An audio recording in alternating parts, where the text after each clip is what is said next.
మనం ఎంత ప్రయత్నించినా మన తలరాతని మనం మార్చుకోలేము. ఎలానో తెలుసా? ఒకరోజు ఒక యువకుడి దగ్గరికి ఒక యమధర్మరాజు వచ్చాడు.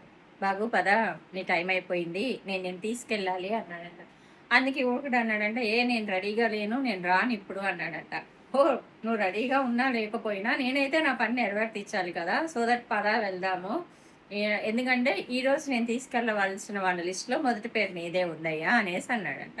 ఓకే. అనేసి ఓకే. అందరికి చివరి కోరికిస్తారు కదా! నాకో చిన్న కోరికున్నది. మనిద్దరం కలిసి ఒక కప్ కాఫీ తాగుదామా అని అన్నాడంట. ఓకే అని చెప్పేసి అని యమధర్మరాజు కూడా ఒప్పుకున్నాడంట.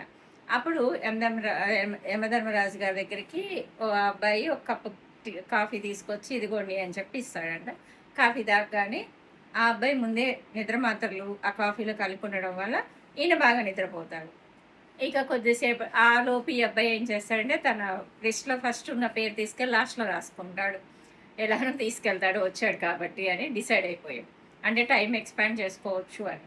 అప్పుడు యమధర్మరాజు గారు మళ్ళీ నిద్ర నుంచి మేలుకొని, వావ్! సూపర్! నీ ఆతిథ్యం నాకు బాగా నచ్చింది. సో దట్ ఈరోజు ఫస్ట్ నుంచి నేను తీసుకెళ్ళట్లేదు. ఈరోజు లాస్ట్ నుంచి తీసుకెళ్తాను. లాస్ట్ ఎవరు నేమ్ అయితే ఉందో అక్కడి నుంచి స్టార్ట్ చేస్తాను. ఫస్ట్ నుంచి స్టార్ట్ చేయట్లేదు అని చెప్పాడంట. దీన్ని బట్టి మనకు అర్థమైంది కదా! మన తలరాత ఎలా ఉండిద్దో మనం ఎన్ని చేసినా తప్పించుకోలేం.